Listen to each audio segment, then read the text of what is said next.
더불어민주당 이재명 대표의 위증교사 의혹에 대한 1심 결심 공판에서 검찰이 징역 3년을 구형했습니다. 검찰 기소 후 11개월 만인데요.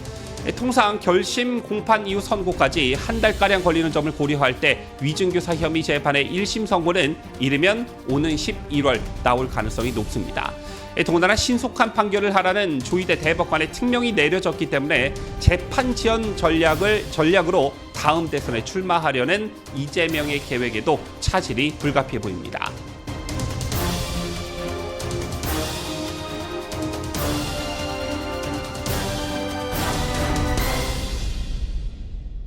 시청자 여러분 안녕하십니까? 뉴스데일리 베스트 미네커입니다.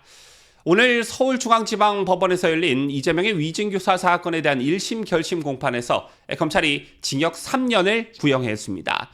최근 선거법 위반 혐의로 징역 2년을 구형받은 데 이은 충격과 파장이 만만치 않아 보이는데요.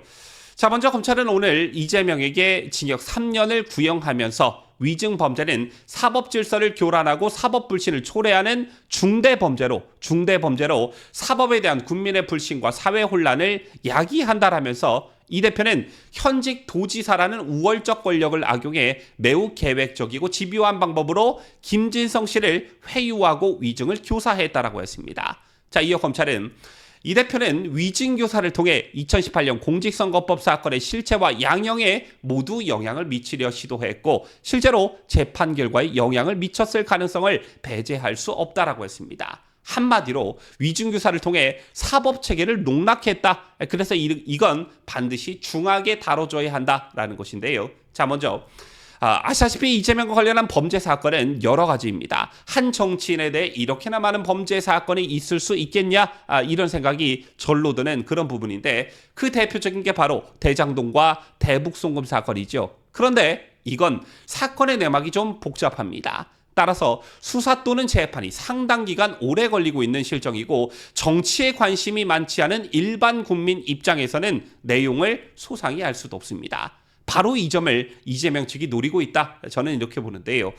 이재명 측과 민주당은 이 같은 맹점을 노리고 윤석열 정권의 정치 탄압으로 몰아가고 있습니다. 현재 제1야당 대표이고 유력한 차기 대권 주자에 대한 탄압이다. 정적 제거를 위해 검찰이 동원된 것이다. 아무 죄가 없는 나를 탄압하고 있다. 이런 여론전을 펼치고 있습니다. 오늘만 해도 이재명은 검찰에 출석하면서 검찰의 기소를 친위 쿠데타에 비유하며 검찰이 통화 내용을 짜집게 기소했다라면서 사건 조작, 증거 조작이라고 주장하고 있는데요. 하지만 이재명 사건들 중 가장 단순 명료한 사건이 바로 이 위증교사 사건입니다.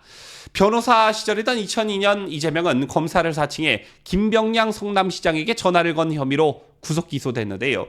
당시 이재명은 벌금 150만 원을 확정받았습니다. 그런데 문제는 2018년 이재명이 이 사건과 관련해 거짓말을 했다라는 것입니다.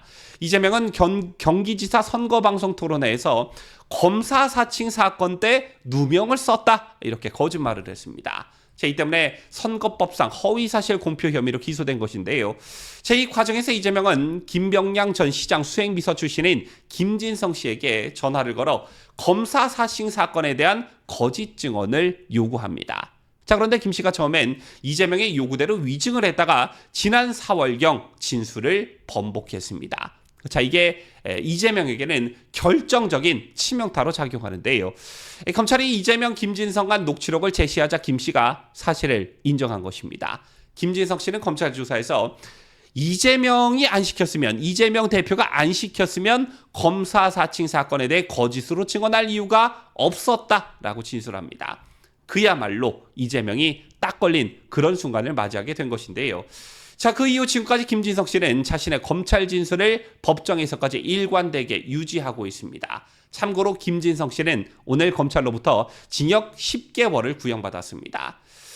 이 사건은 등장인물과 구조가 매우 단순합니다. 이재명이 또 다른 거짓말로 상황을 타개하려 했으면 다른 증인을 세워야 했는데 김진성 씨 외에 다른 증인을 내세울 수도 없는 상황이었기 때문에 이재명이 빼도 박도 못하는 상황에 빠지게 된 것입니다. 그래서 사건이 매우 단순하다. 위증교사를 교사받았다고 하는 사람의 자백이 나왔는데 그리고 그걸 입증할 수 있는 녹취록도 존재하는데 복잡할 게 전혀 없었다라는 것이죠. 현행 대법원 양형 기준에 따르면 위증교사 범죄 형량은 징역 10월에서 3년입니다.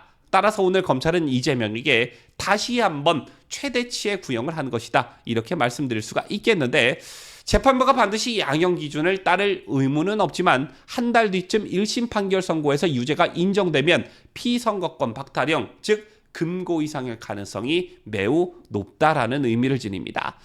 더군다나 위증교사는 위증 자체보다 죄질이 나쁘죠. 때문에 위증을 한 김진성 씨는 징역 10개월이 구형된 것이고 이재명에게는 3년이 구형된 것입니다. 사법방해 범죄가 추가되기 때문이지요. 그런데 문제는 재판 속도입니다. 자, 오늘 조희대 대법원장이 신속한 재판을 하라는 특명을 내리기도 했습니다만 재판을 머뭇거릴 하등의 이유가 없다는 것입니다. 자, 사실 이재명의 여러 가지 혐의 중에 오늘 구형이 나온 이 위증교사 사건의 경우에는 지난 총선 전에 1심 판결이 나올 것이라고 기대했던 그런 재판이었습니다. 지난 2023년 11월 법원이 이재명의 위증교사 사건을 대장동 위례 성남FC 사건과 병합하지 않고 따로 심리하기로 결정하면서 위증교사 의혹 사건은 구조와 쟁점이 복잡하지 않은 편이었기 때문에 총선 전에 1심 재판 결과가 나올 가능성이 있다는 관측이 지배적이었는데요. 더군다나 거듭해서 말씀드리지만 핵심 피고인 중 한 명인 김진성 씨가 모든 혐의를 자백한 상황이고 이재명과 김 씨의 녹취록도 확보됐기 때문에 재판이 오래 걸리지 않을 것이라는 전망이 나올 수밖에 없었던 것이었습니다. 또한 아시다시피 법원은 지난해 9월 구속영장 심사 단계에서 위증교사 일부 혐의가 소명된다는 판단을 내리기도 했지요. 자, 이게 얼마나 중요한 부분이었냐면 만약 총선 전에 이재명에 대한 1심 판결이 나왔더라면 총선 결과는 달라졌을 수도 있었다라는 것입니다. 자, 물론 재판부 입장에서는 법원이 총선과 같은 중요한 선거에 영향을 미쳤다는 비판을 피하고 싶었겠지만 결과적으로 반대의 영향을 미친 것이고 이재명과 민주당에 유리한 상황이 펼쳐졌지요. 따라서 이러한 중대한 시책을 만회하기 위해서라도 신속한 재판을 하라는 오늘 조희대 대법원장의 특명을 일선 판사들이 충실히 수행하길 여러분들과 함께 진심으로 바라고 기대해 봅니다. 지금까지 저는 자유대한민국을 소화하는 뉴스데일리 베스트 민앵커였습니다.